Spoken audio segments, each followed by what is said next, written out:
ओम शांति। आज बाप दादा हम बच्चों को पवित्रता के विषय में समझा रहे हैं और साथ साथ गृहस्थ को आश्रम कैसे बनाना है वो शिक्षा भी दे रहे हैं। तो आइए रिवाइज करते हैं आज के 25 मई 2025 के बाप दादा के अव्यक्त रूप के चले हुए मधुर महावाक्यों को। आज की मुरली का सार है, शिक्षा के साथ क्षमा और रहम को अपना लो, दुआएं दो, दुआएं लो तो आपका घर आश्रम बन जाएगा। मुरली की रिवाइज डेट है 4 सितंबर 2005। क्या करने से घर आश्रम बन जाएगा? शिक्षा के साथ क्षमा और रहम को अपनाने से, दुआएं देने और दुआएं लेने से। बाप दादा ने आज हमें पवित्रता के विषय में क्या बताया है? सर्व को प्रिय, जीवन का श्रृंगार, आदि अनादि स्वरूप, मानव जीवन का मूल्य, मानव का सच्चा श्रृंगार, ब्राह्मण जीवन का वरदान, जीवन को श्रेष्ठ बनाने वाली, माननीय और पूजनीय बनाती, ब्राह्मण जीवन का फाउंडेशन, सुख शांति प्रेम आनंद की जननी, पवित्रता की रियलिटी रॉयल्टी चेहरे और चाल से दिखती, पवित्र आत्माओं की विशेषताएं, जीवन में सदा पवित्रता की पर्सनैलिटी दिखाई देती। रियलिटी, रॉयल्टी और पर्सनैलिटी के विषय में बाबा ने क्या स्पष्ट किया? रियलिटी, मेरा रियलिटी, रॉयल्टी और पर्सनैलिटी के बारे में बाबा ने क्या बताया? रियलिटी, मेरा अनादि आदि स्वरूप पवित्र है, यह स्मृति समर्थ बनाती। रॉयल्टी, स्वयं भी स्वमान में और हर एक को सम्मान देकर चलना। पर्सनैलिटी, सदा संतुष्टता और प्रसन्नता, स्वयं भी संतुष्ट और अन्य को भी संतुष्ट करना। खजानों से भरपूर होने की विधि क्या है? प्राप्तियों को स्मृति में रखना। किस खजाने से क्या प्राप्ति होती? ज्ञान से, दुख शांति से, व्यर्थ संकल्प, नेगेटिव संकल्प, विकल्प, विकर्म से मुक्ति, व्यर्थ संकल्प व विकल्प पर विजय।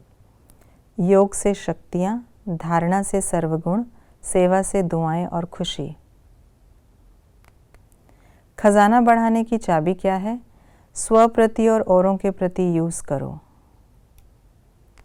खजाना जमा होने की निशानी क्या है? सदा भरपूर। सदा किस नशे में रहना है? बाप के खजाने मेरा जन्म सिद्ध अधिकार है। वर्तमान संगम युग का समय सतयुग से भी भाग्यवान क्यों है? इस संगम युग में ही बाप द्वारा अखंड भाग्य का वरदान वर्षा प्राप्त होता। आगे बढ़ने का साधन क्या है? दुआएं देना और दुआएं लेना। तीव्र पुरुषार्थ का बहुत सहज यंत्र कौन सा है? दुआएं। बाप दादा का वरदान क्या है? अगर कोई दुख दे तो भी लेना नहीं। दुआओं का खजाना भरपूर करने की विधि क्या है? सुख देना, दुख नहीं लेना, शुभ भावना, शुभ कामना रखना।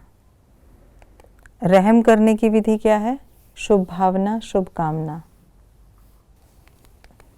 किसी आत्मा को बार बार डांटने का क्या परिणाम होता?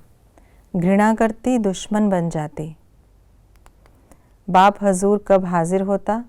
दिल से, अधिकार रूप से, मेरा बाबा कहने से। आश्रम का कार्य क्या है? दुआएं देना और लेना। कौन सा फल मीठा होता है? सहन शक्ति का।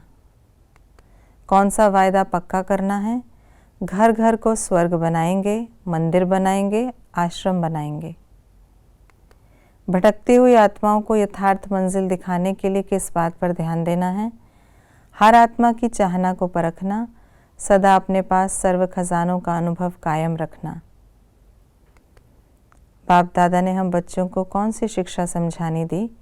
रहम दिल बनना, दुआएं देना, दुआएं लेना, न दुख देना न दुख लेना, ईश्वरीय आत्मिक प्यार देना, अपने घर को आश्रम बनाना, दूसरों का करेक्शन नहीं करना, चैतन्य लाइट माइट हाउस बनना, एक बाप से ठीक कनेक्शन रखना। ये थी आज की मुरली की विशेष बातें। हमें दूसरों को ना देख अपने पुरुषार्थ पर अटेंशन देना है, दुआएं देनी हैं, दुआएं लेनी हैं।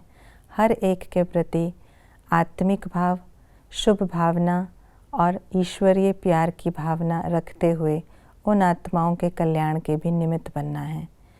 ओम शांति।